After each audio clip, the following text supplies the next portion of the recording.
বন্ধুরা, সবাইকে স্বাগত রাজদীপ কিচেনে।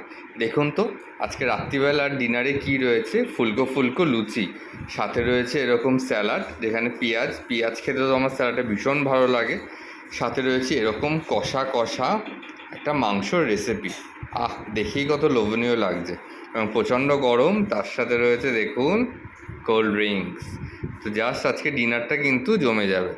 সঙ্গে রয়েছে এরকম ফুলকো ফুলকো লুচিগুলো ভীষণ নরম হয়েছে, আমি দেখাই দেখুন কত সুন্দর লুচিগুলো নরম হয়েছে। আর সেই লুচিতে একটুখানি আমি চিকেনের ঝোল নিয়ে, সাথে একটা পেঁয়াজ রেখে, একটু চিকেন ভেঙে নিয়ে যদি আমি খাই বন্ধুরা, ওফ, দেখুন তো কেমন লাগছে। আজকে এই পর্যন্ত। অন্যদিন দেখা হবে অন্য কোনো চটজলদি ছোট্ট ভিডিও নিয়ে। টাটা, ভালো থাকবেন, সুস্থ থাকবেন।